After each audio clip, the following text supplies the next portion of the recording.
Hello WhatsApp, কি অবস্থা সবাই? আশা করি সবাই ভালো আছেন। আলহামদুলিল্লাহ, আপনাদের দোয়ায় আমিও ভালো আছি। সো ভাই, কথা হলো কি, আমার রিলস গুলো অনেক ডাউন হয়ে গেছিল।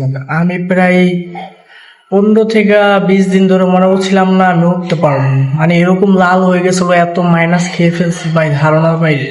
আলহামদুলিল্লাহ ভাই, আপনাদের ভালোবাসায় আমার একটা ভিডিও ভাইরাল হয়েছে, 1 মিলিয়ন ভিউ হয়েছে আপনাদের ভালোবাসায়। তো ওখান থেকে আমার রিলসটা আলহামদুলিল্লাহ সব কটা একবারে পুরো ঠিক হয়ে গেছে, সব কটা প্লাস হয়ে গেছে গা। আপনারা এরকম ভাই ভালোবাসা দিতেছেন ভাই, অনেক ধারণার বাইরে। আলহামদুলিল্লাহ আমার প্রায় এই যে আজ থেকে এই যে এখনো ফলোয়ার আসতেছে, আমি জানি না কয়টা ফলোয়ার আসবে। প্রায় 3,000 4,000 প্লাস আমার এই 28 দিনে ই হয়েছে, ফলোয়ার হয়েছে। তো ভালো ভাই, আপনাদের ভালোবাসায় ভিডিওটা যদি আপনারা ভালো লাগেন তারপরে সবাই লাইক কমেন্ট শেয়ার করে দিবেন। আর হচ্ছে ভাই, কেউ কেউ যদি সাপোর্ট লাগে, কোনো কিছু লাগে, তাহলে আমাকে কমেন্ট করে বা মেসেজ করে বলবেন আমাকে, ইনশাল্লাহ ভাই সবাইকে সাপোর্ট করবো। আর আমি যদি ভিডিওটা ভালো লাগে থাকে, সবাই লাইক কমেন্ট শেয়ার, ভিডিওটা সবাই শেয়ার করে দিন। Bye bye.